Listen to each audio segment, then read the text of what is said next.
Boa noite a todos. Boa noite. Hoje, 4 de junho de 2018, estamos reunidos para darmos continuidade ao estudo de o livro O Consolador. Nós vamos hoje retomar a questão de número 20, falando da física. Será direcionado pelo nosso querido senhor Roger e a nossa Carol. Vamos fazer a nossa prece de abertura? Vamos lá?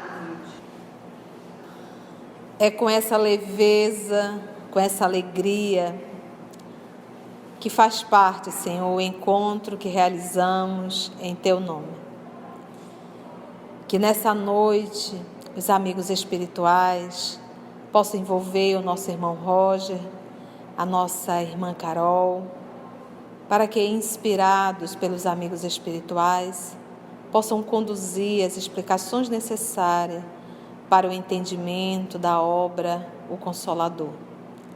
É em Teu nome, Jesus, que aqui nos encontramos e carregando sempre essa vontade de aprender para melhor servir. Muito obrigada, amor querido. Bom, estamos na questão de número 20. Como poderemos compreender o éter? Nos círculos científicos do planeta, muito se tem falado do éter, sem que possa alguém fornecer uma imagem perfeita da sua realidade, nas convenções conhecidas. E, de fato, o homem não pode imaginá-lo dentro das percepções acanhadas da sua mente. Por sua vez, não poderemos proporcionar a vós, outros, uma noção mais avançada em vista da ausência de termos de analogia. Se, como desencarnados, começamos a examiná-lo na sua essência profunda, para os homens da Terra o éter é quase uma abstração. De qualquer modo, porém, busquemos entendê-lo como fluido sagrado da vida, que se encontra em todo o cosmos, fluido essencial do universo, que em todas as direções é o veículo do pensamento divino.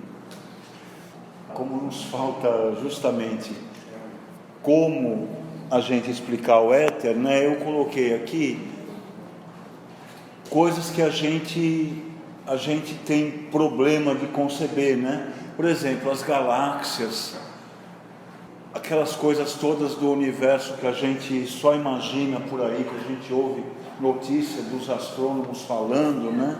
Da grandeza das estrelas e das loucuras, né? O DNA, as células, o átomo, o núcleo. Então, as coisas são tão pequeninas, né? Que a gente só consegue mesmo imaginar. Na verdade, também o que acontece é assim, algumas coisas a gente está vendo ali. Por exemplo, para eu ver um planeta, eu preciso de um telescópio, de um equipamento assim, específico para isso. Para eu ver um cachorro, ver uma casa, para a gente se enxergar, a gente pode ver a olho nu. Para uma célula que é menor, a gente observa a célula com um microscópio. Um DNA, um átomo, uma coisa menor, um DNA, a gente usa um microscópio eletrônico, porque ele é mais potente. E um núcleo ou um átomo, a gente usa um equipamento chamado acelerador. Bom, esse acelerador que eles falam é um aparelho enorme que foi montado lá na Suíça, e a construção consumiu 618 milhões de dólares por ano, né? Só para explicar uma coisa, não é que esse equipamento é isso tudo. Ele é o equipamento onde ele vai explicar o que acontece, mas esse pedaço, onde está esse círculo, é onde fica um laboratório entre a França e a Suíça, que é um equipamento da União Europeia, um laboratório financiado por eles e está mantido por eles. E nesse laboratório, que é gigante, ou seja, ele tem vários equipamentos enormes, um dos equipamentos é esse chamado de Atlas. Bom, então é isso aqui, né? Tem um diagrama do aparelho aqui. Ele consegue acelerar os prótons e consegue jogar esse próton numa pista. Lembrando que os prótons são aquela partícula positiva que ficam dentro do núcleo dos átomos. Então, funciona como? É como se a gente pegasse várias bolinhas de bilhar e ficar se jogando uma contra a outra. Ou, se vocês quiserem, melhor ainda, como ovos que você joga um contra o outro, e a partir desse momento que esses prótons, esses ovos vão se batendo, eles vão se quebrando e várias partículas dele vão voando, vão sair voando. E aí... É isso que acontece, olha. Quando ocorre uma colisão de prótons, então existe uma formação de partículas menores ainda do que os prótons. Isso Porque eles acharam que não era divisível. Que eles acharam que não era divisível. Uma vez que colocam um contra o outro, eles conseguem formar novas partículas. Então, para que a gente colocou isso? Só para dizer para vocês como que o universo funciona, né? A gente ainda está descobrindo coisas e estamos inventando, testando o nosso conhecimento.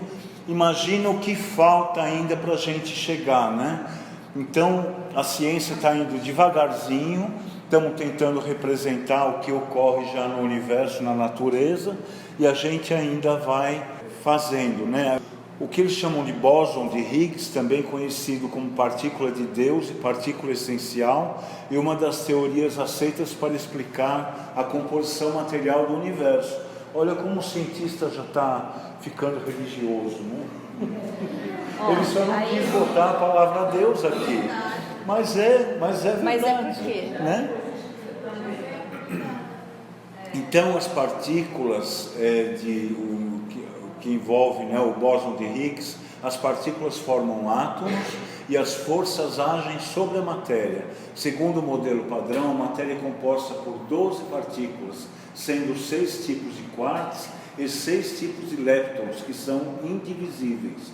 São as partículazinhas que eles descobriram lá naquele acelerador de prótons, né? Apesar de a teoria existir há mais de 50 anos, ainda não foi possível comprovar empiricamente a existência do bóson de Higgs. Por isso que, quando a gente deu aula de química, a gente falou, a partícula hoje menor conhecida é o quark, porque o bóson de Higgs ainda não é comprovadamente uma teoria aceita. Por quê? Ele dura segundos, é muito rápido, ele não fica tempo suficiente para que eles possam falar, olha aqui, vamos examinar. Não tem faz o como. encontro Dos prótons, eles vão se quebrando em vários pedaços. E fica pouco tempo. Isso. E uma vez que ele fica pouco tempo, ele volta novamente, ele se une ou não? Se Não. dispersa? Se dispersa em forma de energia. Isso dá a entender que é só um flash. Isso.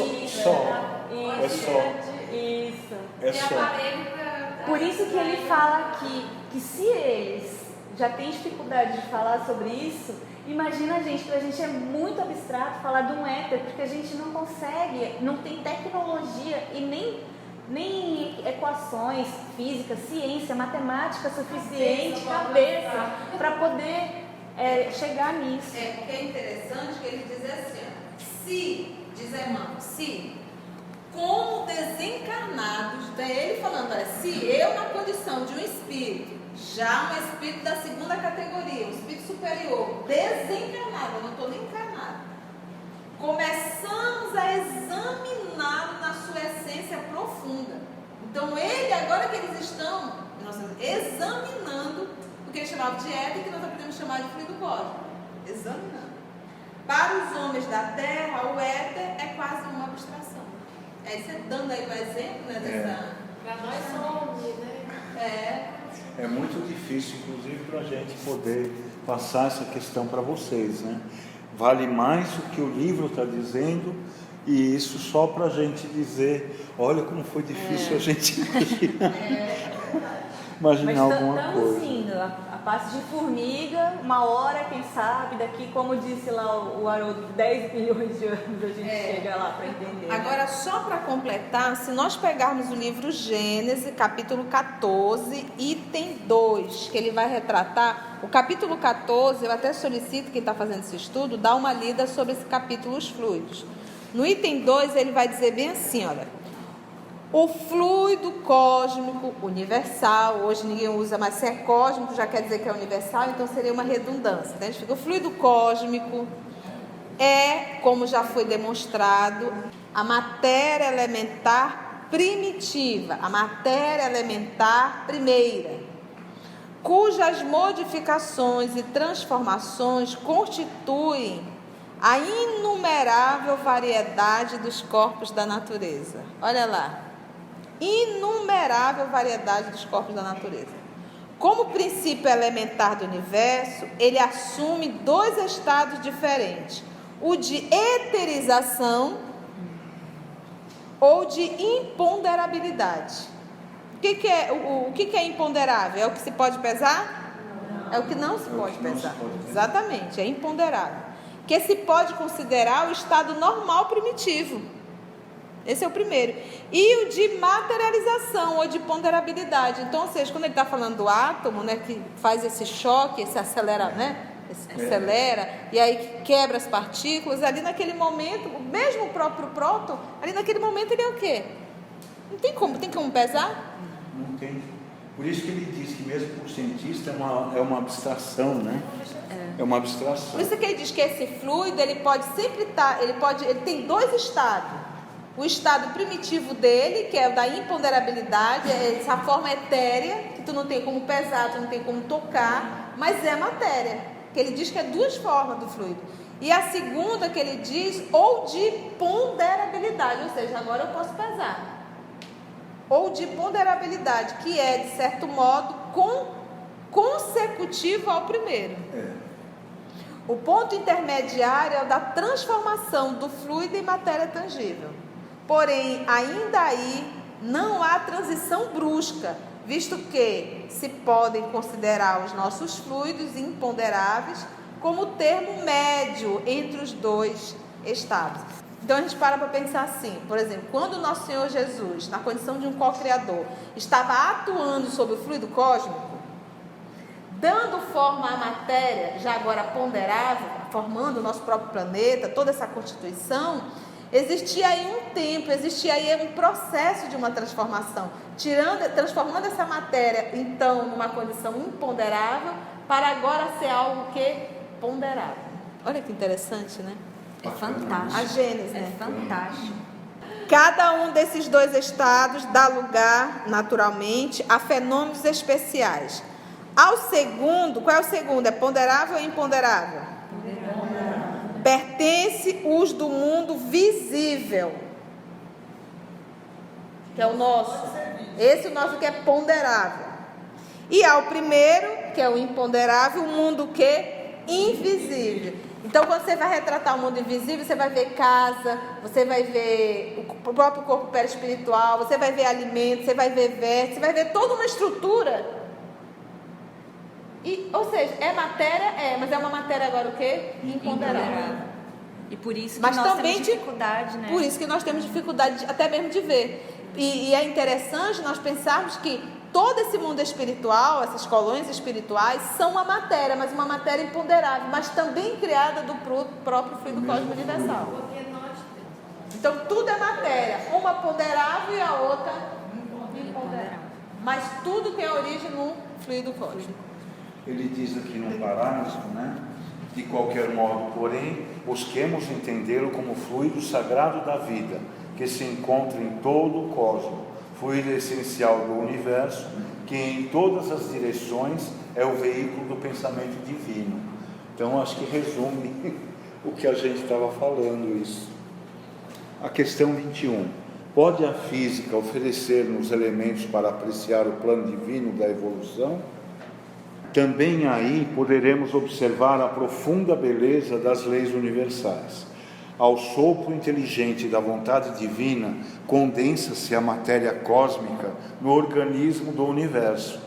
Surgem as grandes massas das nebulosas e em seguida a família dos mundos, regendo-se em seus movimentos pelas leis do equilíbrio, dentro da atração no corpo infinito do cosmos. O ciclo da evolução apresenta aí um dos seus aspectos mais belos. Sob a diretriz divina, a matéria produz a força gera o movimento faz surgir o equilíbrio da atração e a atração se transforma em amor, identificando-se todos os planos da vida na mesma lei de unidade estabelecida no universo pela sabedoria divina. a gente pegou ainda aquele finalzinho da nossa conversa, né? Aqueles fragmentos e partículas, componentes da poeira após a explosão do Big Bang, que os cientistas acham que ocorreu, né, para a formação do universo. Os pequenos componentes da poeira após a explosão se juntaram, originando pequenos corpos que passaram a girar em torno desses embriões de estrelas. Tais corpos em órbita constante passaram a se chocar uns com os outros. É como se o universo fosse uma imensa mesa de sinuca imaginária em que não houvesse nenhuma força capaz de parar as bolas. O giro da Terra, por exemplo, pode ser reconstituído desde a época em que a matéria, que hoje compõe tudo que existe no sistema solar, era só uma nuvem de gás e poeira perdida no meio da galáxia. Quer dizer, isso são pensamentos dos cientistas, né? Eles querem se afastar de Deus e achar que eles têm muito conhecimento, mas eles acabam voltando a sempre a mesma coisa, né? Mas isso que mostra também, é interessante porque mostra como uma coisa incrível o que foi feito para nos criar, porque eles pegaram essa poeira na hora que teve uma explosão, que criou um monte de poeirinha e se espalhou pelo universo. Essas poeirinhas começaram a se juntar e ela, na física, a gente vai ver daqui a pouco de novo, mas enfim, uma coisa que você, lá no espaço, a gente não tem ar, né? Não tem solo, então não tem atrito para uma coisa parar, não tem nada parando ela assim, né? Porque aqui a gente tem o ar, se você joga uma bola, uma hora ela para por causa do atrito do chão e do ar, é por isso que para. Agora, se você jogar uma bola lá no espaço, ela nunca vai parar de se mexer, que foi isso que eles fizeram. Eles criaram vários fragmentos, eles ficaram se mexendo, se juntaram, mas ainda essa força da explosão foi tão grande que eles continuaram se mexendo ao redor do Sol, né? No caso dos embriões de estrelas, que depois se torna o sistema solar como a gente conhece, começa a se chocar, foi se unindo, e aí ele diz, o giro da Terra, por exemplo, pode ser reconstituído desde a época em que a matéria que hoje compõe tudo que existe no sistema solar era só uma nuvem de gás e poeira no meio da galáxia. E por que o giro da Terra é tão importante? Por causa das estações do ano, gente. Se a gente não tivesse giro, não tinha estação do ano. Se não tivesse estação do ano, ou você ia morrer de frio o tempo todo, ia ter uma parte da Terra, como a Lua, a gente não vê os dois lados da Lua, né? Ela gira ao nosso redor, então a gente sempre vê o mesmo lado. A gente ia ficar assim. Ia ser um lado da Terra completamente frio e escuro, a gente não ia conseguir viver, não ia conseguir habitar esses lugares. Como a gente não consegue habitar a Antártica é muito frio, a mesma coisa ia acontecer, só que num lado inteiro da Terra. E as estações do ano permitem o quê? Que tenha frutas da estação, que tenha... Assim, os animais mesmo, né, seguiam através das estações para saber quando migrar. A gente seguia através das estações. Então, influenciam os mares, a agricultura, a moda. A gente sabe que, gente, a gastronomia, o estado de espírito das pessoas. E isso vem desde a formação, da explosão. Olha que coisa incrível, gente. E isso, a física, por mais que na física não se olhe dessa forma, mas quando a gente junta com a sabedoria que a gente tem aqui do mundo espiritual, é uma coisa maluca, é muito incrível isso. É muito Deus isso. É muito Deus, é muito perfeito. É muito perfeito criar uma coisa há bilhões de anos. Isso não pode vir do acaso, né, Não Carol? pode. Então, assim, pode a física oferecer-nos elementos para apreciar o plano divino da evolução? Esse divino com D minúsculo colocaram. Pode oferecer-nos elementos e ele vem aí. Olha. Também aí, na física, esses elementos, podereis observar a profunda beleza das leis universais. Então, mesmo que o nosso Senhor Jesus esteja na condição de um co-criador, ele está submetido às leis universais. Ele não tem como alterar a lei. Ele está se reportando aqui, quando ele diz ao sopro, ele está se reportando a quê? Momento da criação, o livro Gênesis de Moisés. Falado pela O sopro divino. Quando ele fala numa palavrinha chamada vontade, ele diz, e Deus viu que era bom. E Deus disse, tá lá, e Deus disse o quê? A vontade. E lembra que a vontade é um atributo, é um dos atributos do Espírito. Então ele diz, ao sopro inteligente da vontade, sopro inteligente da vontade. Então essa vontade colocou com V maiúsculo e ele colocou divina com D minúsculo, na condição de co-criadores. Ao sopro inteligente da vontade divina, condensa-se, olha aí a palavra, a matéria cósmica no organismo do universo. E ele diz, surge as grandes massas das nebulosas, e a nossa irmã Carol e o professor explicaram bem essas explosões que são realizadas. Em seguida vai formando a família dos mundos, regendo-se em seus movimentos pela lei do equilíbrio. Dentro dessa atração, que foi o que a Carol acabou de explicar para a gente, no corpo infinito desse cosmos. Agora olha que interessante, o ciclo da evolução apresenta aí um dos seus aspectos mais belos. Sob a diretriz divina, coloca D minúsculo, a matéria produz a força vai gerar o movimento faz surgir o equilíbrio da atração, que era o que a Carol estava tentando explicar, e a atração se transforma em quê? Pelo amor de Deus. Identificando-se todos os planos da vida na mesma lei de unidade estabelecida pelo universo. Tudo está nessa lei aqui, ó. A matéria produz a força gera o movimento, a atração se transforma em... Tudo está submetido nessa lei. Vamos lá. Questão 22. A substância é igual em todos os mundos. Como compreender a revelação dos espectroscópicos? Reconhecido o axioma de que o universo obedece a uma lei de unidade, somos obrigados a reconhecer que o que se encontra no todo existe igualmente nas partes. Contudo... Axioma, gente, seria a evidência, tá? É conhecida a evidência que o universo obedece a uma lei de unidade. Tá? Somos todos obrigados a reconhecer que o que se encontra no todo existe igualmente nas partes. Contudo, o espectroscópio não vos poderá revelar todas as substâncias que se encontram em outros mundos. E não podemos esquecer que a Terra é um apartamento muito singelo.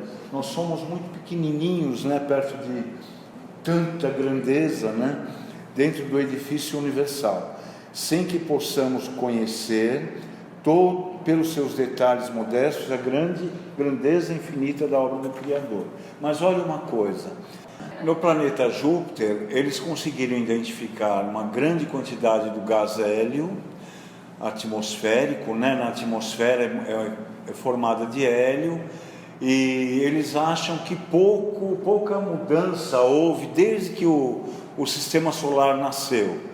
Então ele diz que tem hidrogênio e hélio na atmosfera, tem hidrogênio e hélio metálico solidificados. O hidrogênio que no nosso planeta é gás, lá é em forma sólida.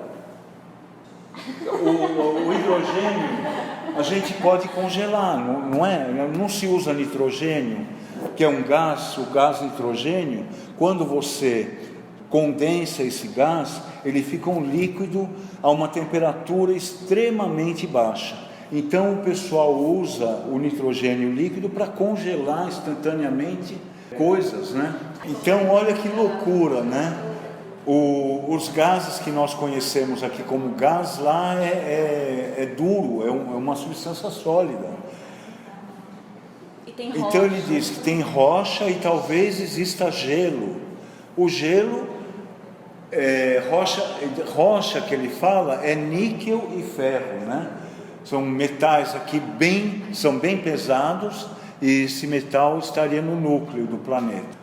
Então aqui, planetas de gás ainda em Saturno, tem rocha, talvez gelo, hélio e hidrogênio metálico, e hidrogênio e hélio gasosos, né? Só para mostrar, olha a diferença. Por mais que eles tenham composições parecidas, assim, nos elementos, né? Júpiter tem uma quantidade muito maior de metal e menor de gases. E Saturno, que é essa do meio, já tem uma quantidade maior de gases e menor de metal, que é a parte do meio. De sólidos, né? De sólidos. Espectroscópio é um aparelho que ele consegue captar qual é as cores que o elemento químico irradia. A gente usa muito em química o espectrofotômetro, que mediante uma carga de energia o elemento químico irradia uma determinada, vamos dizer, irradia uma determinada luz. Com base nessa luz, que é o espectro do equipamento, por exemplo, o sódio é amarelo. Mas eles emitem uma radiação que você estudando a radiação, depois, né? Você estudando fora em outros metais, você consegue descobrir do que é composto olhando a radiação. Você vai para o elemento químico responsável por aquela irradiação. Tá. Na Terra tem predomínio de rochas em vez de gás e 16 quilômetros, né, de atmosfera. Então você vê que na Terra a gente já é diferente, prepondera essa parte, né? Então tem rochas, tem ferro líquido, tem ferro metálico, e tem no nosso planeta, no núcleo, também deve ter muito níquel. Ele está dizendo que como no universo existem esses elementos, é fácil a gente prever que na Terra também vai ter, né? É composta disso também. Sempre a mesma coisa, né? Traços de água e amônia líquida, rocha e talvez gelo, né? Então basicamente, muda um pouquinho a quantidade, mas basicamente é a mesma coisa, né? Olha a questão, existe uma lei de equilíbrio e uma lei de fluidos. Ele diz assim: as grandes leis gerais do equilíbrio têm a sua sede sagrada em Deus, fonte perene de toda a vida. E em falando da lei de fluidos, cada orbe a possui de conformidade com a sua organização planetária. Eu fiquei pensando, esse fluido que ele fala aqui, não é o fluido igual à água. Não é o fluido água. Eu estava até com toda a lei de hidrodinâmica, eu estava pensando, mas não é isso, é o fluido universal que ele está falando. Então... Kardec deu esse nome, era porque ele podia dar um nome. Ele deu o nome de fluido porque ele não tinha outra. Tem que ter uma terminologia para isso.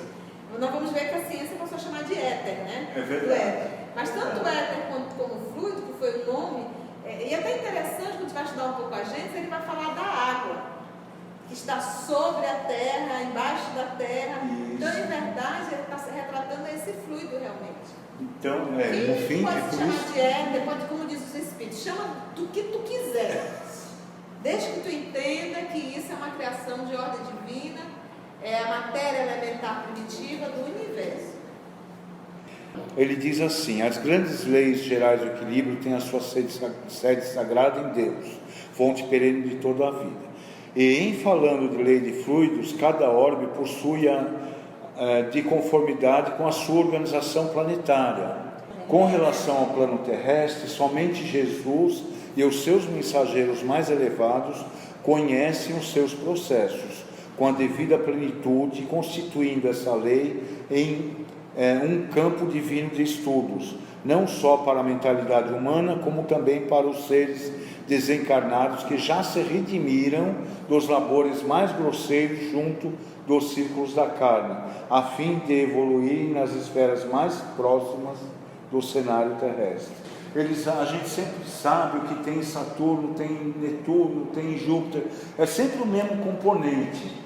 Eles acham que tem ferro, tem hélio, tem hidrogênio, é sempre o mesmo composto, quantidades e estados diferentes, mas é a mesma coisa, né? Então dá a impressão que esse éter que a gente fala gerou também em outros planetas os mesmos elementos químicos, né? E essa lei de equilíbrio que ele fala, né? A gente pensa que é uma lei do universo, do equilíbrio do universo, de como as coisas como o Sol faz a Terra faz um movimento, a Lua faz um movimento ao redor do nosso planeta, e todo mundo está se afastando na galáxia, fazendo um movimento constante, né? E está tudo em equilíbrio. Então essas leis que a gente acha, e as leis terrenas, que são as leis que já são universais para nós, a lei de Newton, que é um corpo em movimento, que a gente procura explicar as coisas, né? A lei de equilíbrio para nós na física é a segunda lei está dentro da segunda lei de Newton, porque é a lei de equilíbrio do Newton, do movimento. Mas isso que acontece hoje no universo, com todos os planetas se movimentando, eles acabam seguindo essas leis, né? O corpo não está em repouso, os planetas estão em movimento, as forças porque, atuam sobre os corpos. Atuando, o corpo que estava em movimento retilíneo uniforme permanece em movimento retilínico uniforme. O que quer dizer? Quer dizer que quando começou, por exemplo, se a gente for aplicar isso no universo, quando começou o universo, Deus foi tão sábio que ele criou essa lei, e ele criou o seguinte: na hora que ele criou o espaço, e no espaço não tem ar, não tem nada que pare nada, então se você colocar alguma coisa em movimento, ela vai continuar em movimento. E isso ele fez, ele criou o equilíbrio, que faz o seguinte: na hora que teve o Big Bang, que as coisas saíram em movimento, elas continuaram em movimento, se juntaram e continuaram em movimento. E esse movimento, vamos guardar que isso vai explicar outras coisas que tem aqui em relação ao próprio magnetismo. A gente ainda vai ver como é mais incrível. Se a gente já está achando incrível agora, é muito mais incrível. Ele criou essa lei para manter as coisas em movimento, né? No espaço tem a lei que o que estava em repouso, a lei de equilíbrio, né, estático, o que está em repouso tende a permanecer parado. Ou seja, se eu colocar isso aqui, eu nunca mais, gente, nunca mais é muito tempo, se nunca mais nada mexer nisso aqui, isso vai ficar parado para sempre, tá? E ao mesmo tempo, se eu colocar uma coisa em movimento lá no espaço, isso vai ficar em movimento para sempre. E é isso que acontece lá no nosso sistema solar e, enfim, no universo, né? Existe uma lei do equilíbrio e uma lei de fluidos. Ele diz assim, olha, as grandes leis gerais do equilíbrio têm a sua sede sagrada em Deus. Então, tudo está nas mãos dele e submetido às leis dele. Do equilíbrio. Fonte perene de toda vida. Fonte perene de toda vida. E, em falando de lei de fluidos, cada orbe a possui de conformidade com a sua organização planetária. O que está querendo dizer isso? A matéria elementar primitiva é como se fosse assim, ela é neutra. Cada orbe dá a ela a qualidade. E o que eu estou querendo dizer? Por exemplo, o planeta Terra, ele está mergulhado nesse fluido, pautado nessa lei. Qual é a lei? O grupo que está inserido no planeta Terra impregna através de pensamento, vontade, lembra dos atributos do Espírito? Nesse fluido e dá qualidade a ele. Por exemplo, nosso planeta Terra, quando André Luiz vai falando, quando ele vai chegando, o que ele fala da psicosfera do planeta? Que é agradável, é leve. Muito. Por exemplo, a nossa irmã Alcione estava no sistema de Sírius. Quando ela teve que reencarnar no planeta Terra, ela teve que se revestir da matéria, corpo perispiritual. Há um ajuste no perispírito para ajustar a matéria do perispírito, porque o corpo perispiritual dela já usava a matéria de Sírius. É como se fosse assim, olha, ali nós temos o planeta, todos têm um fluido transparente, vamos dizer, mas cada planeta dá a sua cor particular.